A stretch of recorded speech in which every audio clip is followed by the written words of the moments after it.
ये देश, ये संस्कृति लुटने का जो अभियान चल रहा था, उसको रोकने के लिए 1897, कितना 1897, लगभग 128 साल पहले,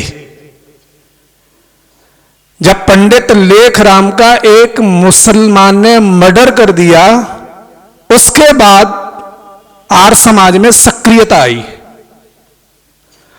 और 1920 के आसपास में लेखन कार्य इतना शुरू हुआ और सब लोग आर्य समाज के मंचों से एक ही आह्वान था कि ये देश बंटने की स्थिति में है, इसको अगर प्रयास नहीं किए गए, सही समय पर उचित कदम नहीं उठाए तो देश का बंटवारा होगा और वो धर्म के आधार पर होगा। आपको पता हो, पिछले 2000 साल में भारत के 25 टुकड़े हुए हैं और पिछले 200 साल में 7 टुकड़े हुए। कभी ये भारत, ईरान, इराक, अफगानिस्तान, बांग्लादेश, पाकिस्तान, तिब्बत, नेपाल, ये सब भारत का हिस्सा होता था। 2000 साल में इस देश के टुकड़े होते होते कितने हो गए जी? 25 टुकड़े। आज भारत में कितने जिले, राज्य कितने हैं? 28 राज्य और 8 केंद्र शासित मिलाकर के 36 होते हैं। उन 36 में 8 राज्यों में हिंदू अल्पसंख्यक हो चुका है और इसके लिए सुप्रीम कोर्ट में बहस चल रही है कि 8 राज्यों में हिंदुओं को अल्पसंख्यक घोषित किया जाए।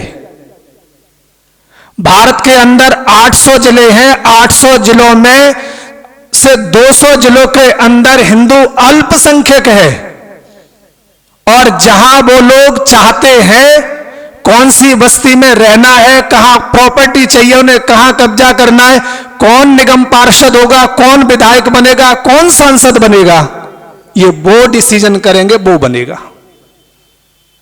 इस देश के अंदर 1500 ऐसी तहसीलें हैं जहां हिंदू अल्पसंख्यक हो चुका है। पूरे भारत के बॉर्डर पर लगभग 300 ऐसी तहसीलें हैं, बॉर्डर से जो लगते हुए क्षेत्र हैं, जहां उनकी लगातार संख्या बढ़ रही है और केंद्र सरकार को पिछले महीने निर्णय लेना पड़ा कि बॉर्डर से 30 किलोमीटर अंदर तक कोई भी धर्म स्थल नहीं बना सकती। क्यों? क्योंकि मस्जिदों में उनकी तैयारी ऑलरेडी आपसे बहुत आगे तक चली गई है। अब कैसे करेंगे? आपके देश में, पूरी दुनिया में सबसे ज्यादा घुसपैठी किस देश में है?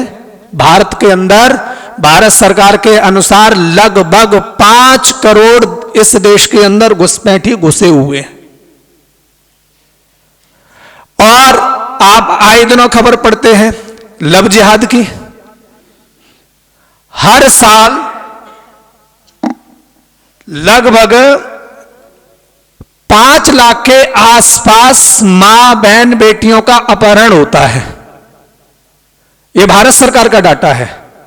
उसमें से 1.5 लाख का पता लगता है, कभी जिंदा मिलती है, कभी मरी हुई मिलती है, कभी धर्म बदल लेती हैं।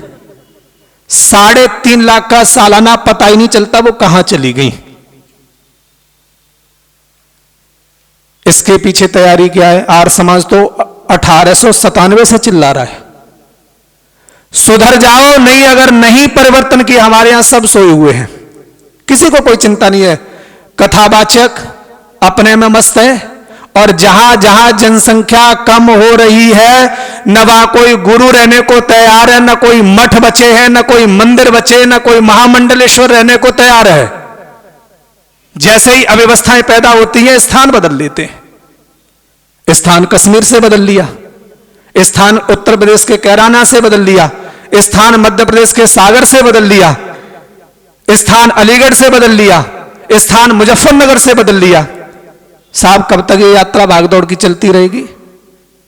अभी आपने जो लाल किला पर हुआ है, पहले कहते साहब ये भटके हुए हैं, पहले अनपढ़ गवार अशिक्षित भटकता था, फिर थोड़ा और अपडेट हुए, फिर पुलिस वाला भटकने लगा, फिर आर्मी वाला भटका तो वो जासूसी करने लग गया, फिर इंजीनियर भटका, अब डॉक्टर भटक गया, अब प्रोफेसर भटक गया, और इस देश में तो मोहम्मद अंसारी जैसा उपराष्ट्रपति भी भटक गया। जब वो पद छोड़ के जा रहा है उसके बयान सुन लीजिए। आप लाख यत्न कर लिए, कभी भी ये सुधरने वाले नहीं है। इसके लिए क्या करें? अब कल्पना करो, अभी संसद भवन चलने वाला है और एजेंसियां जो अपडेट दे रही हैं, लगभग पूरे देश में 200 स्थानों पर बम ब्लास्ट की तैयारी थी।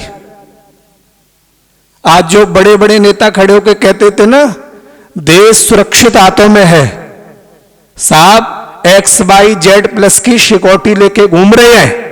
अगर सुरक्षित है तो सिक्योरिटी हटा करके घूम के देख लीजिए, पता चल जाएगा।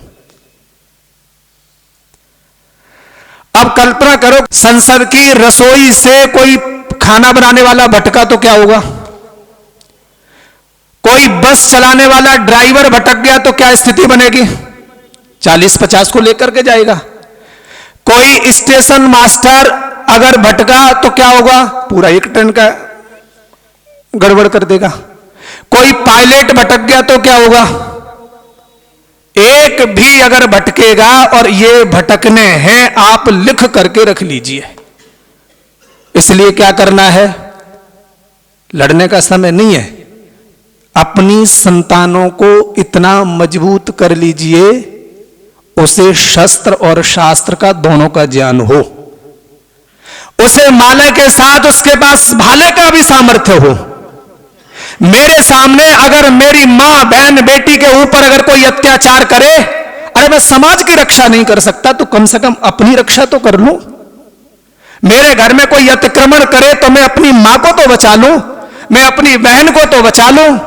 हमारे यहां साहब क्या करे, एक बच्चा है, शास्त्री जी कई साल से ना मानसिक तनाव में, डिप्रेशन में चला गया है। अरे तेरा जीवन धिक्कार है, तो जवानी में डिप्रेशन तेरे पर हावी है।